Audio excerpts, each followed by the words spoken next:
S'il y a bien une compétence indispensable pour vivre une vie libre et alignée, compétence qui échappe pourtant à bon nombre d'entre nous, c'est celle de savoir mener des conversations difficiles. Qu'il soit question de demander une augmentation, d'aborder un sujet d'insatisfaction dans votre couple, ou de poser vos limites avec une personne de votre entourage, vous avez besoin de savoir mener ces échanges avec aplomb et ouverture pour obtenir ce que vous voulez. Alors si vous vous apercevez que la perspective de ce genre de conversation vous fait perdre le sommeil, cet épisode est pour vous. Priscille Verdier, l'une des coachs de l'équipe Change ma vie, vous livre dans cet épisode les clés qu'on utilise en coaching pour aider nos membres à aborder les discussions qu'elles redoutent avec confiance et sérénité. J'ajoute qu'on vous a préparé en appui de cet épisode un guide pas à pas pour préparer votre prochaine conversation difficile. Oui, celle à laquelle vous avez tout de suite pensé en cliquant sur cet épisode. Pour recevoir ce guide gratuitement, rendez-vous sur changemavie.com/conversation, conversation étant écrit au singulier, changemavie.com/conversation. Et maintenant, place à l'épisode. Aujourd'hui, j'ai subtilisé le micro de Clotilde pour aborder avec vous un thème auquel nous sommes toutes et tous confrontés avec des appréhensions plus ou moins marquées. Je veux parler des conversations difficiles. Ce que j'entends par les conversations difficiles, ce sont toutes ces discussions que l'on appréhende parfois au point de ne pas oser les avoir, ou alors que l'on vit de manière désagréable sur le coup et auxquelles on repense ensuite en les rejoignant dans notre tête, en tirant les pires conclusions sur nous, les pires conclusions sur notre interlocuteur ou notre interlocutrice et ou sur tout ce qu'il risque d'advenir suite à cette conversation. Alors ces conversations, elles peuvent nous sembler difficiles à cause du sujet abordé, par exemple parce que l'on veut poser une limite, parce qu'on a un reproche à formuler ou qu'on veut parler d'argent ou de sexualité et que ce sont des sujets qui nous semblent délicats ou intimes.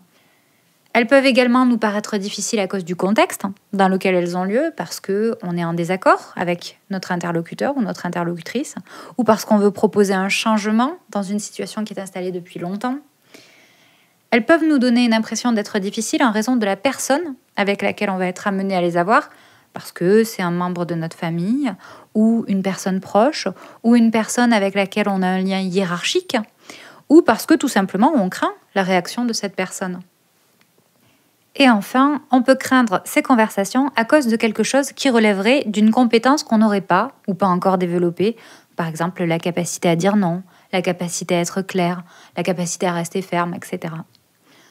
En réalité, ces conversations, elles sont difficiles à cause des idées que l'on s'en fait et des attentes que l'on en a. Elles sont difficiles à cause de l'histoire qu'on leur associe. Le principal point commun que l'on pourrait faire de ces conversations, c'est qu'on aimerait pouvoir les éviter. Et je voudrais dire dès à présent que je ne pense pas qu'il y ait une supériorité morale à se faire violence pour mener ce type de conversation, juste pour se dire qu'on les aurait affrontées. Ces conversations et leur évitement ne deviennent un problème que dès lors que les éviter n'est pas possible ou parce que les éviter vous éloignent de ce que vous voudriez vraiment pour vous. Donc il peut s'agir de cette insatisfaction dont vous n'osez pas faire part à une personne, de la demande d'augmentation que vous auriez envie de formuler, ou même de la rupture que vous ne savez pas comment annoncer. Et c'est sur ce type de conversation que je vous propose que l'on se penche.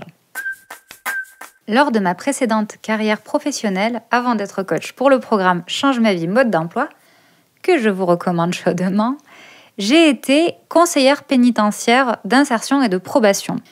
Je vous fais grâce des détails techniques et juridiques pour en venir au sujet qui nous intéresse. Donc, j'ai été au cours de cette profession amenée à annoncer des décisions de justice lourdes, à avoir des échanges directifs avec des personnes à risque et à aborder des sujets graves, des sujets intimes, des sujets délicats et parfois tout ceci en même temps. Alors j'ai été formée à avoir ces conversations difficiles, ce qui ne m'empêche pas de garder quelques appréhensions parfois. Et riche de cette expérience et des outils du coaching, je vous propose aujourd'hui 4 clés pour vous permettre d'aborder avec clarté, confiance et engagement ces conversations que vous appréhendez comme difficiles. La première clé, qui ne vous étonnera probablement pas, c'est de préparer ces conversations lorsque c'est possible et de le faire d'une manière vraiment efficace. Parfois, on appréhende tellement la conversation ou la réaction que l'autre pourrait avoir que finalement, on ne se prépare pas du tout, on évite d'y penser ou alors on y pense en se focalisant sur ce que l'autre pourrait nous dire. Et finalement, on reste dans une espèce de flou et on perd de vue ce qui compte vraiment pour nous dans la conversation que l'on voudrait avoir. Cette appréhension, cet inconfort que l'on a à l'idée de ces conversations, il est absolument normal. Alors, je parle bien ici d'inconfort et pas de danger. Si vous craignez qu'une conversation vous mette réellement en péril, physique ou psychologique, alors l'idée, ce n'est pas de chercher les meilleurs moyens pour l'aborder, mais bien de vous mettre en sécurité. J'insiste ici sur cette précision de l'inconfort parce que il arrive que l'on déduise que cet inconfort, ce serait le signe qu'il ne faudrait pas avoir la conversation. Que peut-être c'est qu'on ne veut pas vraiment dire ce qu'on a à dire ou qu'on ne devrait pas demander ce qu'on a à demander, ou en tout cas pas tout de suite. Comme si le fait de se sentir bien venait en garantie de la validité même de la conversation. Mais parfois au contraire, ce que nous voulons, ce à quoi nous aspirons, se trouve de l'autre côté de cet inconfort. Et en vous proposant de ressentir cet inconfort, vous vous permettez de ne pas fermer la porte à cette chose que vous avez vraiment envie de dire ou d'obtenir.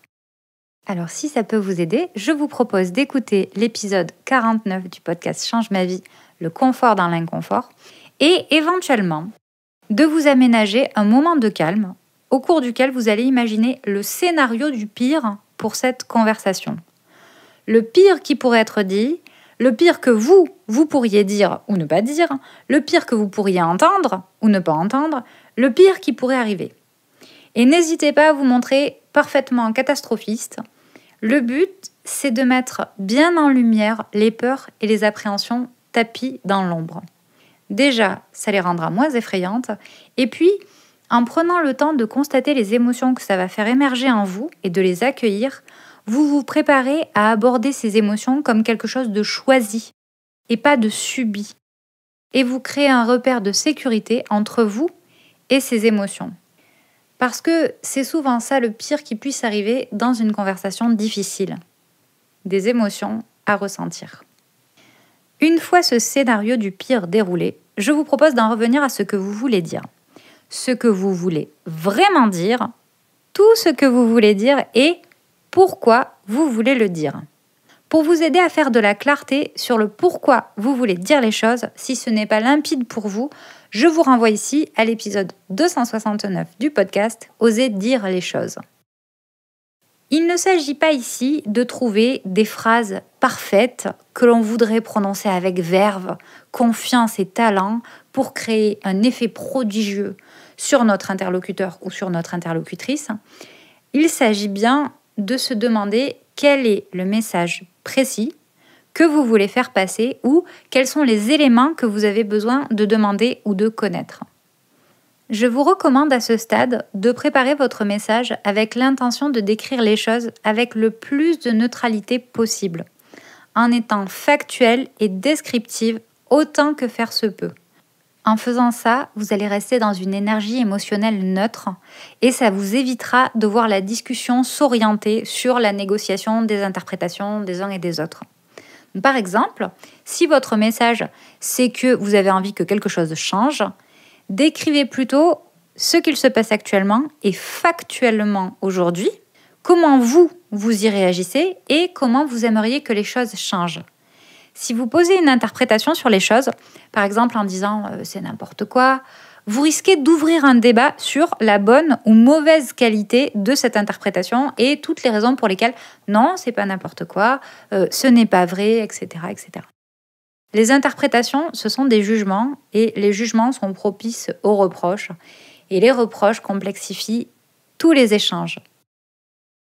Après avoir fait la clarté sur le contenu, sur le fond du message que vous voulez faire passer, je vous invite à déterminer le but qui est le vôtre à travers cette conversation. Est-ce que vous souhaitez faire passer une information ? Est-ce que vous voulez obtenir une information ? Est-ce que vous voulez avoir un échange ou entamer une négociation ? Ou est-ce que vous voulez formuler une demande ? Il est très utile de se poser ces questions et de déterminer exactement vos attentes et votre objectif, car en fonction du but que vous visez, la manière d'amener les choses ne va pas être la même. Par exemple, vous n'allez pas poser autant de questions si vous voulez faire passer une information que si vous voulez avoir un échange. Et par ailleurs, cette question, je vous invite à vous la poser avec honnêteté, d'autant qu'il n'y a pas un but qui soit meilleur qu'un autre en soi. Parfois, sous couvert d'ouvrir un échange, on pose des questions, on demande par exemple qu'est-ce qu'il s'est passé dans telle situation, alors que si on est parfaitement honnête, ce qu'on voudrait, c'est faire part directement de notre insatisfaction, de manière neutre et descriptive donc. Si vous donnez l'impression que vous ouvrez la porte à un échange alors que ce n'est pas votre intention, il va être très difficile pour votre interlocuteur ou votre interlocutrice de réagir d'une manière adaptée, ce qui, là aussi, risque de complexifier encore la conversation. Une fois votre message défini et son but précisé, je vous propose de vous demander avec quelle énergie émotionnelle vous aimeriez aborder la discussion. Par énergie émotionnelle, j'entends quelles sont les émotions dominantes que vous avez envie de ressentir durant cette conversation. Par défaut, on a tendance à rentrer dans ces conversations avec une énergie de combat, soit avec une sorte d'agressivité, soit avec une énergie un petit peu défensive. Si c'est une énergie qui vous convient, je ne vois aucun mal à cultiver l'une ou l'autre. Mais je vous propose d'envisager toutes les émotions comme possibles et surtout comme disponibles. Imaginons que n'importe laquelle des énergies émotionnelles vous soit accessible, laquelle trouveriez-vous la plus plaisante et la plus efficace pour délivrer votre message? Est-ce que ce serait une énergie de concentration, de confiance, de détermination, de tranquillité, de compréhension, de connexion, etc. Ces émotions, elles sont disponibles grâce aux pensées que vous allez nourrir à propos de vous, à propos de votre message et à propos de la personne à laquelle vous voulez délivrer votre message. Je vous renvoie ici à l'épisode 4 du podcast, le modèle de Brooke. Et ces émotions, elles vont avoir une influence majeure sur la manière dont vous allez investir et vous allez réagir dans la conversation. Si vous êtes dans une énergie teintée de confiance et d'ouverture, vous n'aurez pas du tout la même manière de solliciter une augmentation que si vous vous placez sur la défensive. Vous n'obtiendrez pas la même conversation si, en voulant faire preuve de pédagogie, vous vous placez dans une énergie agressive plutôt que dans une énergie émotionnelle de calme et de détermination. Évidemment, il n'est pas toujours possible de préparer en amont ces conversations et il peut arriver qu'elles se déclenchent à un moment que l'on n'avait pas prévu ou alors il peut arriver qu'une discussion prenne soudainement une tournure difficile alors sans qu'on y soit préparé, par exemple lorsque c'est nous qui faisons face à une annonce ou une demande qu'on juge délicate.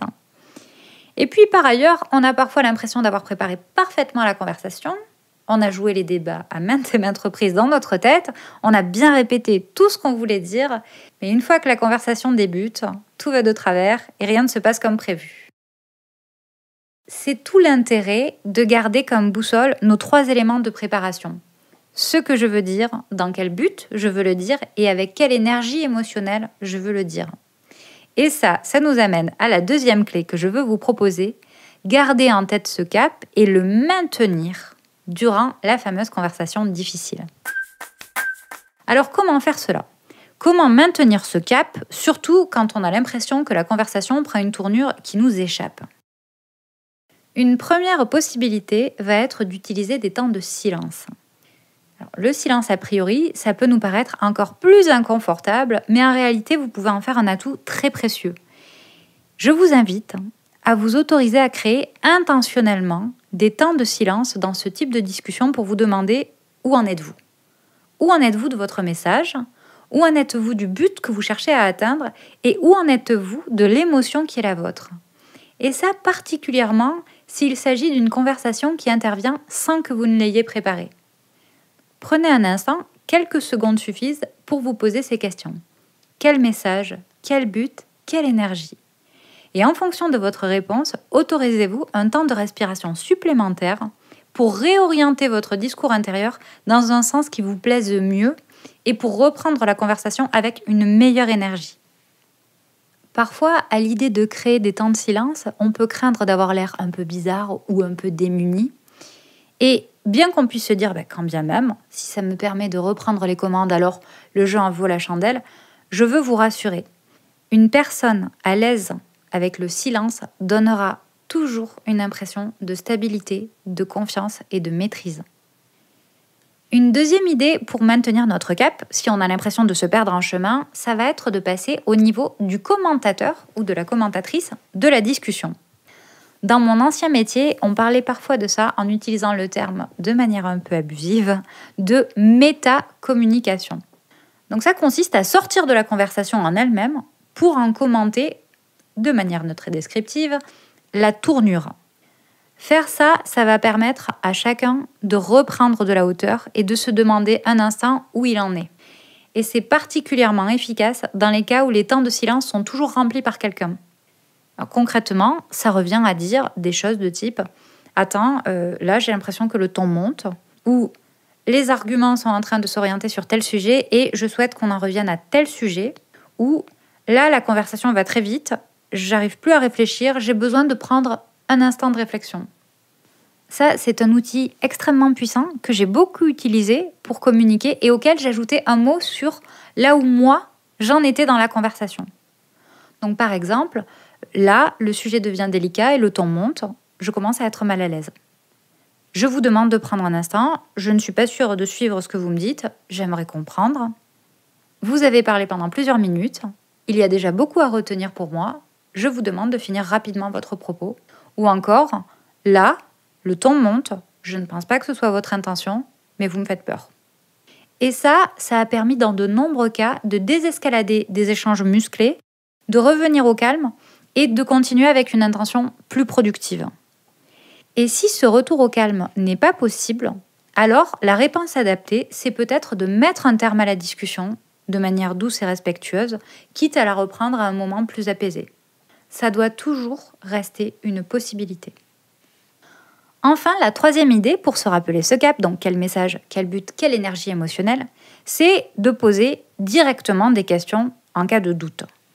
On l'oublie bien souvent, mais poser des questions, c'est encore le moyen le plus fiable de faire de la clarté sur ce qu'il se passe et sur les attentes des uns et des autres dans la discussion. Donc ça peut être par exemple, qu'est-ce que tu entends par là ?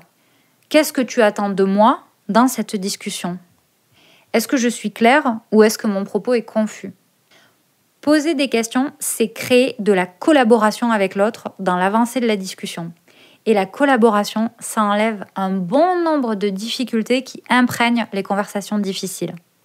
Parce que dans les représentations qu'on s'en fait, les conversations que l'on maîtrise, ce sont celles où on devrait se montrer injonctif, assertif, direct. Mais dans la pratique que j'ai pu en avoir, j'ai pu constater à l'inverse que vulnérabilité et collaboration incitent tout le monde à prendre ses responsabilités et permettent des échanges bien plus fluides et bien plus productifs. Nous en arrivons à la troisième clé, celle qui introduit la partie la plus délicate, à savoir la place de l'autre. Les conversations dont je vous parle, ce sont celles que l'on entretient avec une autre personne.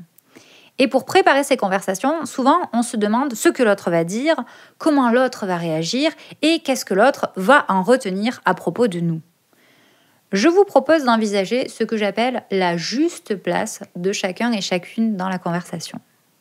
Une conversation, c'est un échange. Bien sûr, il y a des cas où on veut avoir la parole, pleine et entière, et ne pas être coupé. Et si tel est le cas, je vous invite à l'indiquer d'entrée de jeu à l'autre personne, qui pourra alors se réserver le droit de vous écouter ou non sans prendre la parole.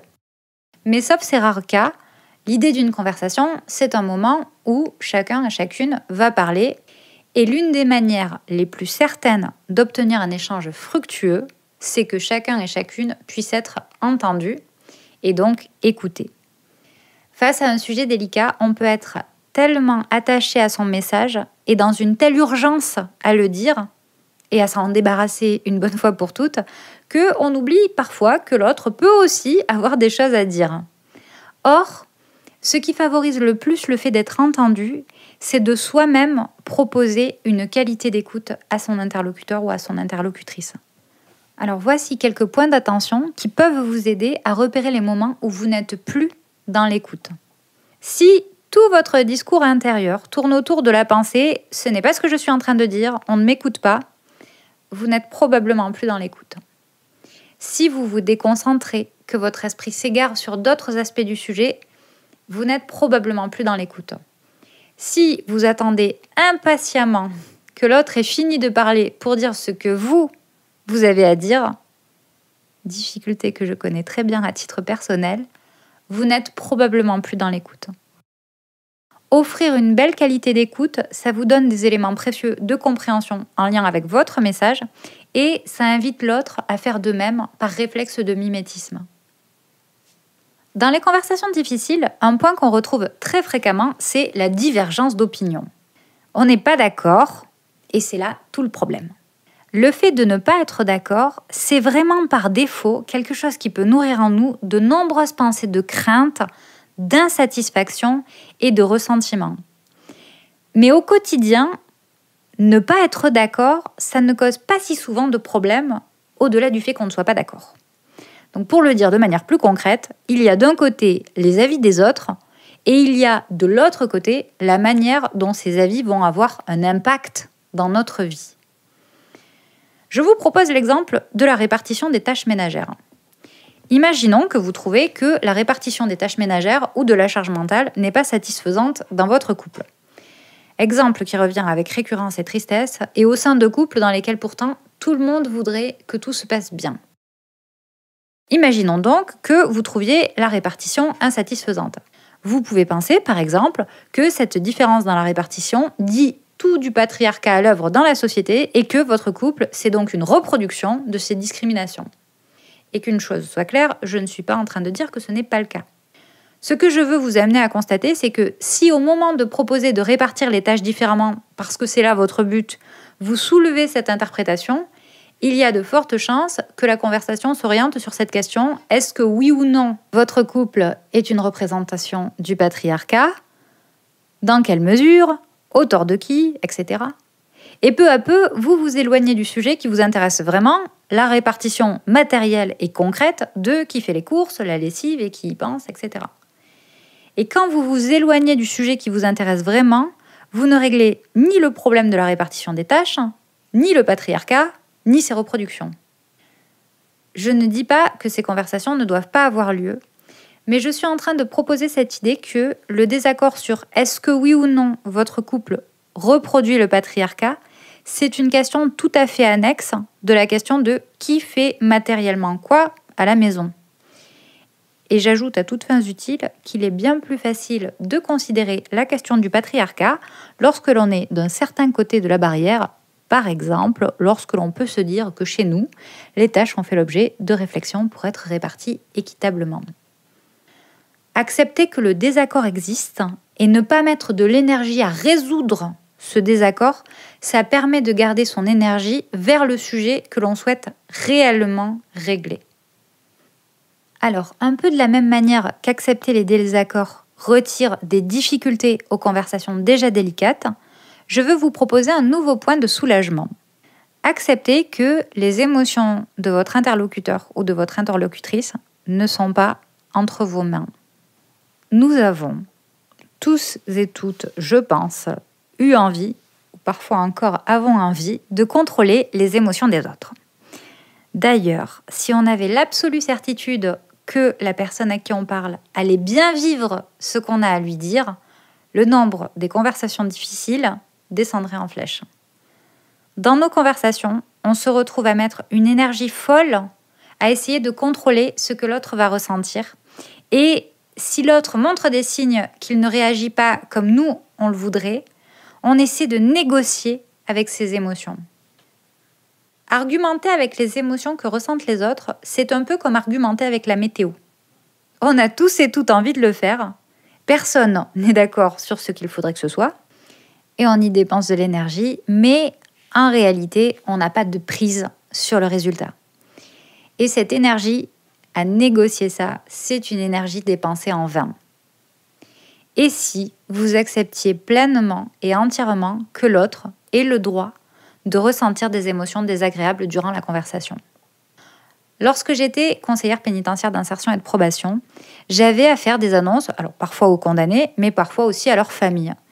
Il m'est arrivé par exemple d'annoncer à une mère de famille que la demande d'aménagement de peine sollicitée par un condamné n'avait pas été acceptée et que donc le fait de se retrouver tous ensemble en famille pour les fêtes de Noël n'avait pas été autorisé par le juge. La personne était, et on peut le comprendre, très déçue, triste et en colère. et m'autoriser à ne pas essayer de l'amener à des sentiments, ne serait-ce que d'acceptation, c'était bien plus facile et bien plus confortable, aussi bien pour moi que pour elle. Il n'y a rien que je peux dire qui vous fera vous sentir mieux à propos de cette décision. J'entends votre tristesse. Je peux imaginer que vous vous sentiez déçu. Voilà quelques phrases qui ne règlent pas l'émotion de l'autre, mais qui évitent de rentrer dans une négociation de ce qu'elle devrait en penser ou ressentir. Cela n'exclut pas d'aménager des limites. Les émotions sont acceptables, mais pas toutes les formes de leur manifestation. Et vous pouvez indiquer par exemple « J'entends votre colère, mais si le ton monte, alors je vais mettre un terme à la discussion ». Dans cette même idée, accepter les émotions des autres, ça ne veut pas dire qu'on va se départir de son message ou qu'on va le modifier ou l'abandonner, bien au contraire. Ça revient simplement à laisser l'autre ressentir son émotion, quelle qu'elle soit. C'est ne pas essayer de s'immiscer à cet endroit qui lui appartient pour vous concentrer sur ce qui vous appartient, délivrer votre message, éventuellement d'une manière respectueuse, claire et prévenante, en étant neutre et descriptif, bien sûr. Voilà une merveilleuse qualité que je vous propose de développer, être une personne à l'aise avec les manifestations des émotions des autres. Imaginez toutes les fois où vous avez vous-même eu une manifestation de vos émotions et qu'on vous a renvoyé que c'était pas adéquat. À quel point ça aurait été aidant que la personne à qui vous parliez n'invalide pas ce que vous étiez en train de ressentir. J'arrive maintenant à la 4e et dernière clé que je veux vous offrir et qui consiste à évaluer sans juger la conversation que vous avez eue. Ce que je vous propose, c'est de troquer tout le discours intérieur de rumination et de jugement très classique dans le cadre de ces conversations.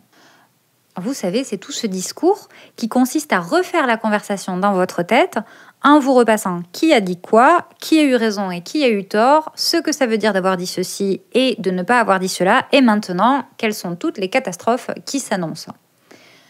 Donc, je vous propose de renoncer à ce discours et d'utiliser vos ressources d'une manière vraiment utile. Utile pour vous, utile pour votre relation à vous, utile pour votre relation à l'autre, utile pour votre relation au sujet abordé et enfin, utile au développement de votre compétence à avoir des conversations difficiles.